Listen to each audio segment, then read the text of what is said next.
จากสุดวิดีโอที่ผ่านมาเราได้แนะนำบรรดาเพื่อนๆเกี่ยวกับการดัดแก้รูปภาพทำแนวในการอัปโหลดขึ้นไปหาเว็บไซต์เนาะรูปภาพทำแนวก็เป็นภาพนำหน้าบทความข่าวคืออยู่ในเว็บไซต์ดังกล่าวนี้เนาะภาพดังกล่าวนี้เป็นภาพทำแนวเป็นภาพนำหน้าบทความเพื่อบ่งบอกหรือว่าชี้แจงตื่มเกี่ยวกับเนื้อในหรือว่าหัวข้อของบทความที่เราโพสต์ลงไปและจะเฮ็ดให้เว็บไซต์ของเราเป็นที่น่าสนใจยิ่งขึ้นเนาะโอเคดังเว็บไซต์ที่เราสร้างขึ้นในปัจจุบันนี้จะสังเกตเห็นว่าบรรดารูปภาพ thumbnail ยังบ่ทันปรากฏขึ้นมาอยู่ในบทความเถื่อเนื่องจากว่าเรายังบ่ทันได้การกำหนดหรือว่าการตั้งค่าให้กับ thumbnail ดังกล่าวนั้นเนาะก่อนอื่นให้เพื่อนๆล็อกอินเข้ามาหาระบบเว็บไซต์จากนั้นเข้าไปที่ Article Manager เนาะเพื่อไปเลือกเอาบทความที่เราต้องการใส่รูปภาพนั้นอยู่ในบทความทำอิฐยกตัวอย่างเราต้องการอยากใส่รูปภาพเนาะคลิกเครื่องหมายถูกหรือคลิกตัวบทความดังกล่าวนั้นเลยบทความจะถูกเปิดขึ้นมาจากนั้นให้บรรดาท่านหรือเพื่อนๆเลื่อนลงไปสังเกตเบิ่งอยู่ในแถบของ Image Ending เนาะจากนั้นกดที่ Select ของ Intro Image เนาะ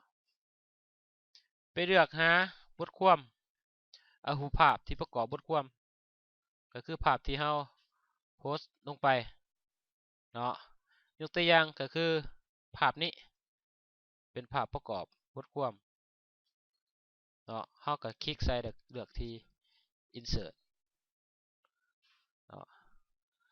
จะสังเกตเห็นว่ารูปภาพจะสร้างลิงก์เข้ามาอยู่ในหน้าของIntro Image เราจากนั้นลองเซฟเนี่ยไปเบิ่งผลงานอยู่ในหน้าเว็บไซต์ของบรรดาท่านเนาะลองรีเฟรชเบิ่งบาทหนึ่ง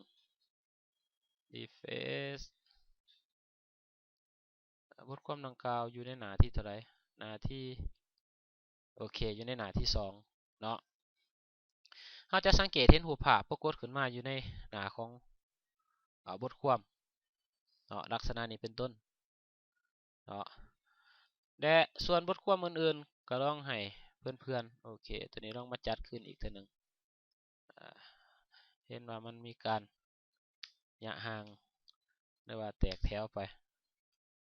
เนาะโอเคยับขึ้นเพื่อเฮ็ดให้บทความย่อเข้าไปโอเคส่วนบทความอื่นๆบรรดาเพื่อนๆก็ลองสร้างในกำหนดเบิ่งเนาะยกตัวอย่างว่า10ประโยชน์ของการกินบักอึคลิกใส่บทความเปิดขึ้นมาแต่เข้าไปที่ Image Ending เพื่อสร้างลิงก์รูปภาพเข้าใส่ในหน้าของบทความคลิกที่ Select แล้วเข้าไปหาโฟลเดอร์ที่เราเก็บรูปภาพที่เราอัปโหลดเข้าผ่านมาติ๊กใส่ภาพที่ต้องการในเลือกที่ Insert จากนั้นลองไปเบิ่งก็คือเซฟก่อนไปเบิ่งอยู่ในหน้าของเว็บไซต์ของเราประมาณหน้าที่1นี่บ่โอเคบทความจะประกอบมีภาพปรากฏขึ้นมาเนาะส่วนบทความอื่นๆก็เช่นเดียวกันถ้าเราต้องการใส่รูปภาพหรือว่าสร้างภาพลิงก์ให้กับบทความเนาะกดไปที่บทความแล้วเลือกมาที่ Insert Ending โอเคกด Select เลือกรูปภาพ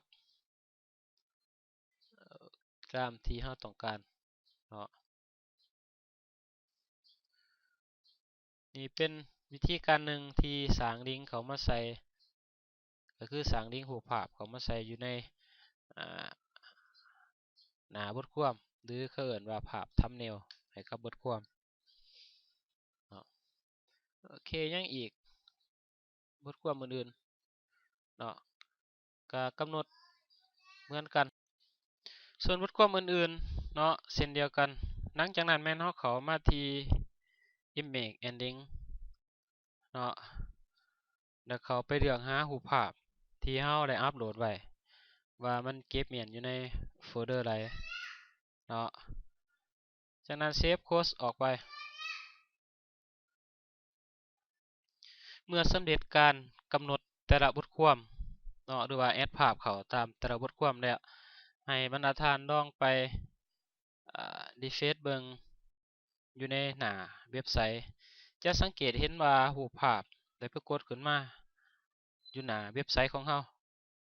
เนาะเบิ่งในหน้าที่2เป็นลักษณะนี้เป็นต้นเนาะแต่ว่าอยู่ในนี่มี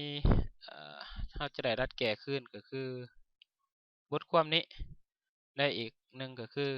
บทความนี้เนาะก่อนอื่นเรามาเริ่มรัดแก้บทความนี่ก่อนเอาภาพเข้าไปใส่เพราะว่ายังบ่ทันได้ภาพเถื่อเนาะโอเคแอดเข้าคือในระยะผ่านมาเนาะเข้าลิงก์ into image แล้วเขาไปเลือกหารูปภาพของเราโอเคกด save code ออกไปส่วนว่ารูปภาพจะหน่อยจะใหญ่เนาะแม่นขึ้นกับเรากำหนดขนาดในที่แรกเนาะก็คือเราใส่ EasyThumb ใส่ก็คือเราใส่ตัวที่จัดการรูปภาพก็คือโปรแกรมเพนนั้นเนาะโอเคสำหรับการจัดการรูปภาพและการแอดรูปภาพขึ้นสู่หน้าเว็บ